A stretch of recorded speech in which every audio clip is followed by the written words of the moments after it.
This is my first video update coming to you from Nicosia, Cyprus on this Monday morning. I am hanging out at Costa Coffee, watching the Nicosia traffic go by. You can probably hear the traffic right over there, the Monday morning traffic. And I am reading up on what is going on in Brazil, the latest updates from Brasilia. Over the weekend, we had protesters, demonstrators, rioters. Some people are calling them insurrectionists, sounding very similar to a lot of the coverage, a lot of the talk and reporting in and around January 6th in DC, in the U.S. capital. Now you have this taking place in Brasilia, where you have protesters and demonstrators over the weekend storming government buildings. The Supreme Court, they stormed the Supreme Court, the Parliament building. What else did protesters storm? They stormed the presidential Planalto Palace as well. And I think at the moment, order has been established in Brasilia. Lula had to call in federal troops to establish some order there yesterday. And basically, these protesters were just smashing things up, breaking windows, climbing onto the rooftops of these government buildings while holding the Brazil flag, while carrying the Brazilian flag. And Lula has called a state of emergency in the federal district of Brasilia, which is going to last until January 30th. He has appointed Justice Minister Ricardo Garcia Capelli to lead a federal intervention. And they're going to now get to the bottom of this event. I imagine that is the next step, an intervention, an investigation. And arrests, I'm sure, have taken place, and I'm sure arrests will follow.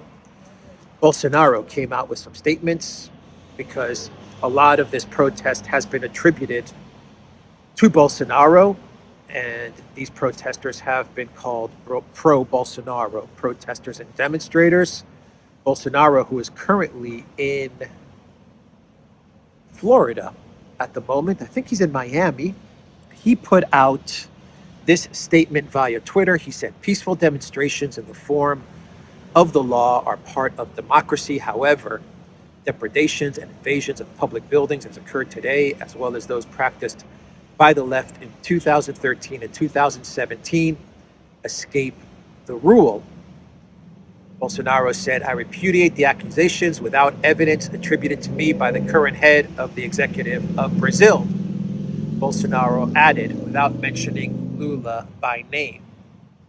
That is the situation in Brazil. Bolsonaro is, there are various analysts and there are various people who are attributing these protests to Bolsonaro. Bolsonaro in this statement is saying that Brazilians have the right to peacefully protest, but I condemn the violence and I had nothing to do with this. That is what Bolsonaro is stating in this statement, which he made via Twitter. So that is the situation in Brazil.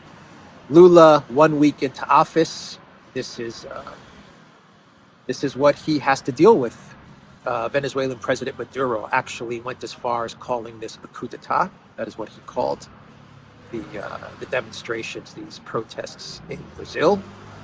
Argentina and Chile, they offered to send Lula special riot police forces to help establish peace in the district of Brasilia as well.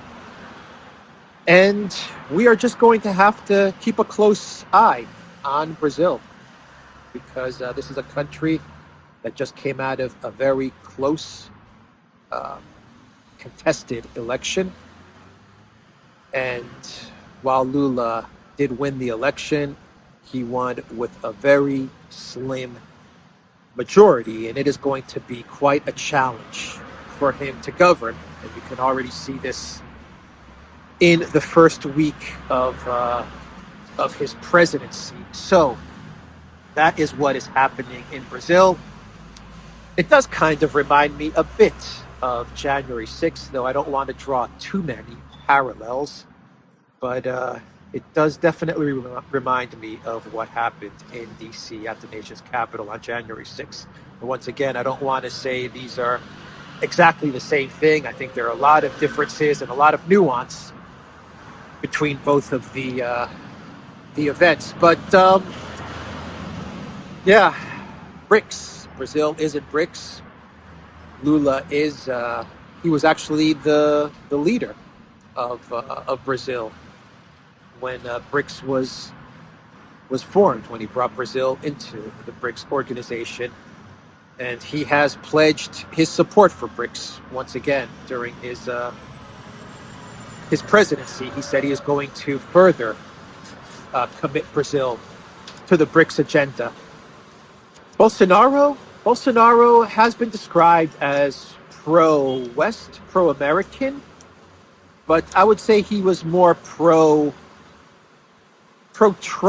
pro-American populist rather than pro-Biden America, because the Biden White House has actually voiced their support for Lula in a way. So it's a bit of a confusing situation with regards to where the U.S. lies with its support for Brazil.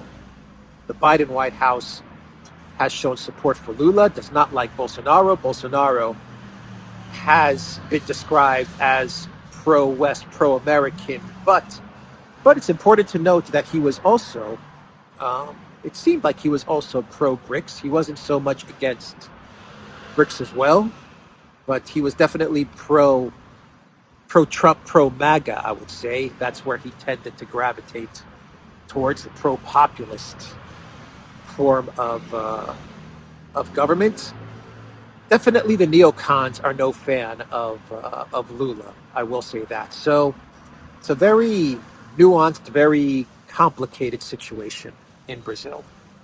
We'll leave it there, and we'll continue to keep an eye on Brazil, because this is going to be a story in 2023, I think. Let's now move on and talk about this Kramatorsk strike that took place yesterday in Ukraine. Let's shift gears now and talk about Ukraine. Allegedly, there was a retaliation strike by the Russian military in the Kramatorsk region. And according to a statement from Russia's defense ministry, and this is an official statement from the Russian defense ministry, they claimed that they hit a facility in the Kramatorsk region where Ukraine soldiers were housed, where they were staying, and they managed to kill 600 Ukrainian soldiers in this retaliation operation. This is a retaliation strike against the Makiivka missile strike that took place in Donetsk, in the area of Donetsk, on New Year's Eve and New Year's Day. And the Russian Ministry of Defense, the last reports from the Russian Ministry of Defense claim that 89 Russian servicemen were killed in that missile strike. Hundreds were injured, while collective West sources and the Ukraine regime claim anywhere between 300 to 400 Russian servicemen were killed in this missile strike in Makiivka. So, according to the Russian Ministry of Defense, this was an official retaliation to that Makiivka missile strike. Let me read you what the Russian Ministry of Defense said in an official statement. I am taking this from RT. It says, more than 600 of Kiev troops have been eliminated in a Russian missile strike in the Ukrainian-held city of Kramatorsk in Donbass. The Russian Defense Ministry has claimed the bombardment on Sunday was a retaliation operation carried out in response to a criminal attack, that's a direct quote, by Ukraine on a temporary housing area accommodating Russian servicemen in the city of Matveyka in the Donetsk People's Republic on New Year's night, the ministry said in a statement. Over the past 24 hours, the Russian military has managed to uncover and confirm the location of Ukrainian troops in Kramatorsk in the DPR, the statement read. This data revealed that dormitory number 28 in the city was hosting more than 700 Kiev soldiers, more than 600 more staying in dormitory number 47. As a result of massive missile attack on these temporary housing areas of the Ukraine's military units, more than 600 Ukrainian servicemen were killed, the ministry said. Now, I can't confirm any of this. The Ukraine Ministry of Defense, they released a photo early yesterday of one of the buildings, which showed the building, which the Russian military claims they took out, which showed the building intact. So they showed one of the buildings. They didn't show the second, but they showed one. It's hard to confirm whether the photo was recent or anything like that, but this is what Ukraine put out there. They didn't show a photo of supposedly the second building number 47. So you had two buildings, building number 28 and building number 47. So Ukraine kind of refuted these claims. Well, they're definitely refuting these claims, I would say. And you are getting a lot of Russian Telegram channels that are casting doubt on these claims from the Russian Ministry of Defense. And they are also showing photos of this building. They do show a building which has been damaged, but the structure itself is intact. But the building looks damaged. Windows appear to be shattered. And there are some photos of the interior of the building where you can see a lot of broken glass and damage of the inside of the building, but the structure is still standing. It doesn't look like it took a direct hit if there was indeed a missile strike on these two buildings. The Russian Telegram channels are claiming that, or at least one of their theories is that there might have been a Russian missile strike, which might have caused damage and glass to break and some casualties on the Ukrainian side. But it looks like this missile strike was not a direct hit on the two structures, on the two facilities, building 27 and building 48.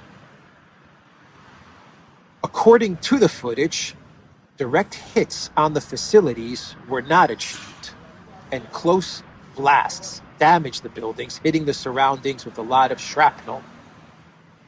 The enemy losses are unknown. This is a Russian Telegram channel. They're reporting that the enemy losses are unknown, but the figure of 600 dead AFU soldiers is not credible to most.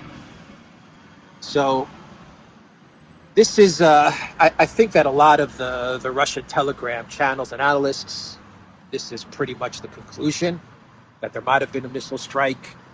It probably caused damage in and around the area. There might have been casualties from the shrapnel and stuff like that. But it doesn't look like it was a direct hit. And the figure of 600 dead Ukrainian soldiers does not seem believable. I can't confirm any of this. If this is indeed the case, then the Russian Ministry of Defense putting out an official statement like this, not a good look. Not a good look at all. We haven't really had any reporting since the Russian Ministry's Defense's statement, to be quite honest. This claim of 600 Ukrainian servicemen killed in this hit on these two facilities, this story has kind of just evaporated, it seems. The Russian Ministry of Defense, they came out with this claim yesterday. They put out this statement, and the story's kind of fizzled away. And I'm just starting to think, I wonder if the Russian Ministry of Defense kind of jumped the gun here. Possibly.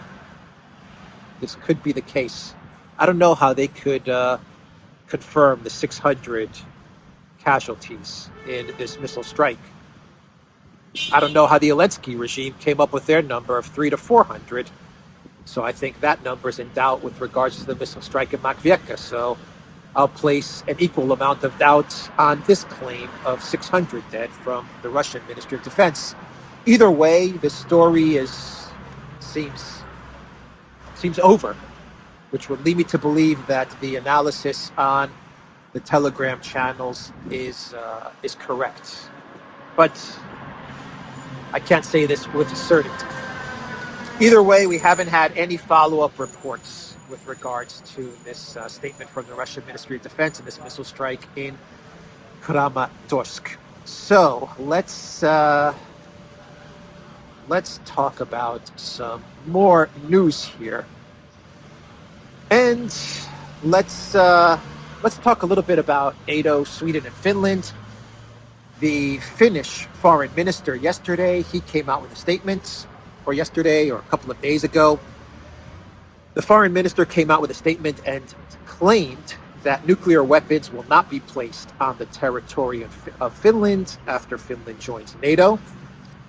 So he is saying that Finland will not have nuclear weapons.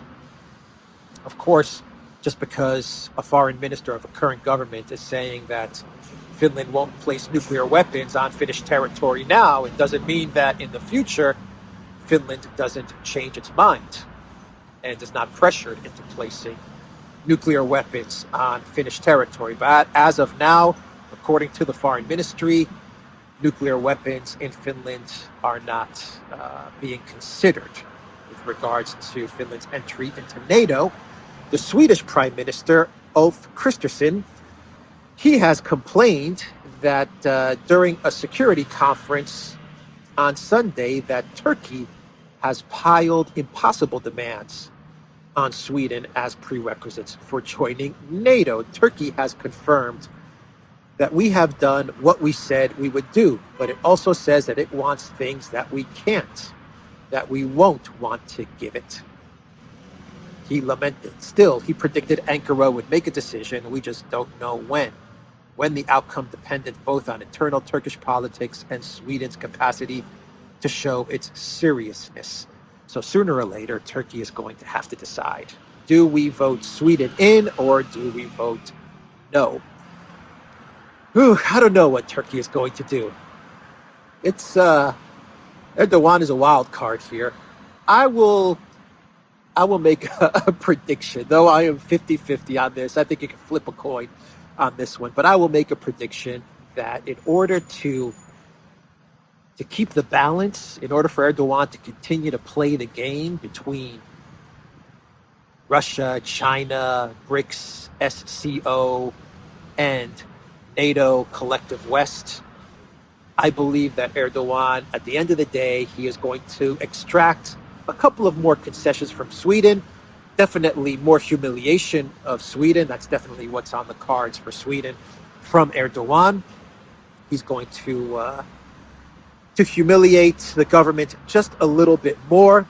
He's going to come up with some more crazy, he's going to ask for some more crazy concessions. Sweden may be able to give another one or two, whatever those concessions are. Maybe more extraditions of Kurdish Swedish citizens or residents who Turkey considers to be involved in terrorist activities. Sweden is going to probably maybe have to extradite a couple more people. I don't know. But in the end of the day, I think that Erdogan will vote yes for Sweden to enter NATO. I think that's what he's going to do. But, it's 50-50. It's a wild card, this one. This story could go either way. So let's now talk about, well, I guess we could call this two clown worlds, and we'll wrap up this video. And let's start with Ben Hodges. So Ben Hodges, and I want to go onto Twitter here and see who exactly Ben Hodges is. I think he was a retired U.S. general, but I want to double check that real quick. So let me look for Ben Hodges here on Twitter. Let's see who we're dealing with. I think he was former U.S. Army Command in Europe. Here we go. Former U.S. Army Command in Europe. Yes, that is Ben Hodges, and he's been very, very vocal in covering the conflict in Ukraine. Obviously, he is super pro Ukrainian to the point of sometimes making ridiculous statements, and we've got some more ridiculous statements. Well, I believe ridiculous statements from Ben Hodges. And this is following the video that I did yesterday, where I reported on the Washington Post opinion piece from Condoleezza Rice and from Robert Gates, where they said that Ukraine was running out of time. This is the article that they placed in the Jeff Bezos-owned CIA-operated Washington Post.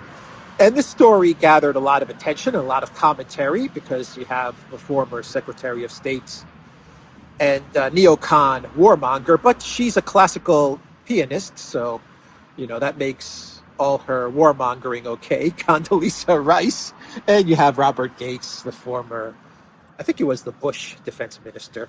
They came out and they were talking about how only more weapons into Ukraine will salvage what they painted as a catastrophic situation for Ukraine. And the only solution was more and more weapons into Ukraine, basically all the weapons that Europe has. And the article was entitled, "Time is not on Ukraine's side."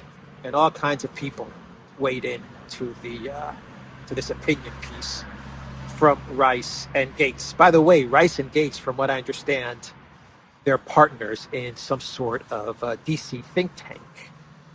And I'm just curious as to who is donating, funding, supporting this think tank. I'm not quite sure, but it wouldn't surprise me if there's some MIC action going on there, which would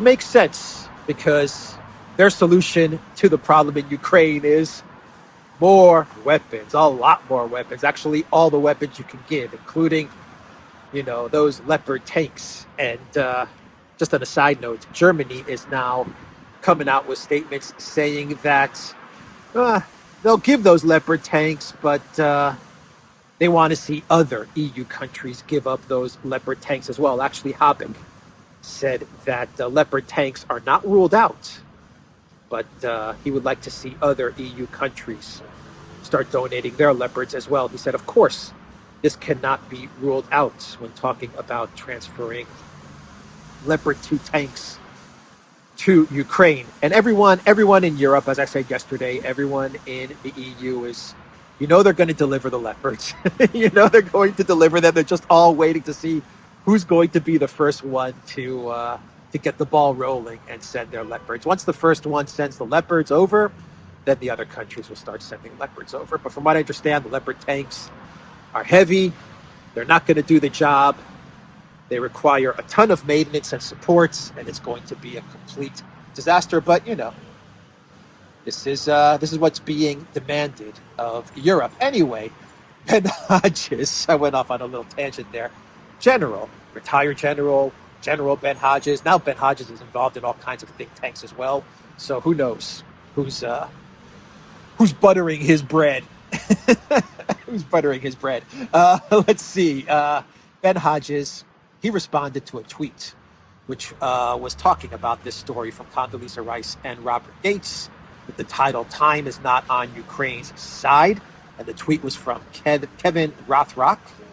He tweeted, "Time is not on Ukraine's side. Condoleezza Rice and Robert Gates say the USA must provide a dramatic increase in military supplies and capabilities before Western pressure on Ukraine to negotiate a ceasefire mount, rewarding Putin's patience." And Kevin Rothrock puts a link to the Washington Post opinion article, and Ben Hodges replies to this tweet from Mr. Rothrock, and he says, "Nonsense!" Exclamation mark.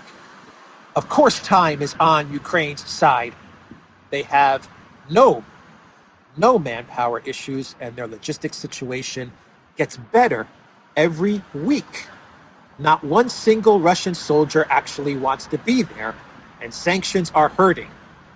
Ukraine liberates Crimea by end of August. You heard that correct.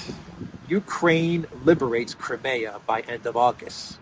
This is coming from a person who was once a very, very high military official in the U.S. Army. And I believe he was in the Army. Ben Hodges, and stationed in Europe as well. So you would think that this guy, former General Ben Hodges, you would think that he knows exactly what is happening in Ukraine and knows exactly the situation. But I don't know. I don't know about his prediction of Crimea. Crimea by end of August. Ukraine liberates Crimea by end of August. Okay. Let's see. Time is on Ukraine's side. So he actually says a lot in this tweet. Time is on Ukraine's side. So he's saying that Ukraine has all the time in the world. In Greek, we do a lot of this in Greece. I don't know. Malak, I don't know. I don't know. Boy, they have no manpower issues, and their logistics situation gets better every week. Their logistics situation gets better every week. Not one single Russian soldier actually wants to be there, and sanctions are hurting. Ukraine liberates Crimea by end of August. I don't have any other comments with regards to this tweet and these various predictions from Ben Hodges. I wonder if this is the official account of Ben Hodges, because I'm kind of, let me see, at General Ben. I have to, at General _ Ben. Is this the official? Because this tweet is so crazy that I have to kind of, here we go, at General Ben. I don't know. I don't see a blue check mark. I see 124,000 followers. Former commanding general, U.S. Army Europe, senior advisor for Human Rights First, loves the Army team, Florida State University football, and the Atlanta Braves. I don't see a blue check mark. Not that that means anything anymore, but I don't know. I imagine this is his official account. Joined October 2018. But I don't know. These predictions are so wacky. This tweet is so crazy that I'm having a hard time believing it. But I think it is his official account.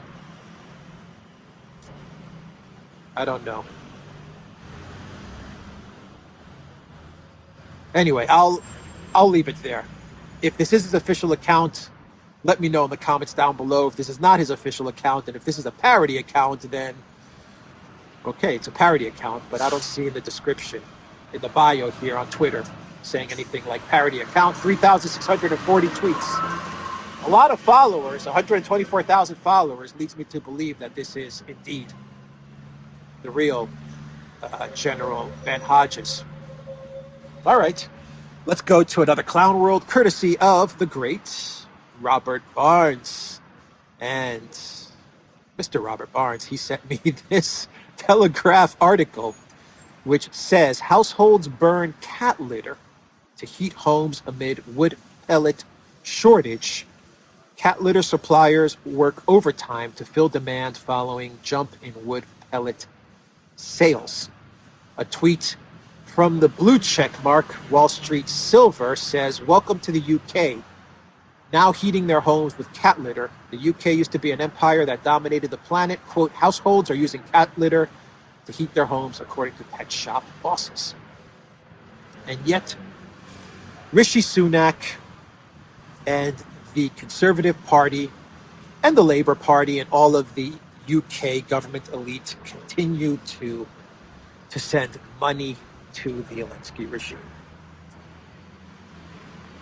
I'll leave the video there, theduran.locals.com. Look for us on Rockfin. We are on Telegram. We are on Rumble. Rumble has a new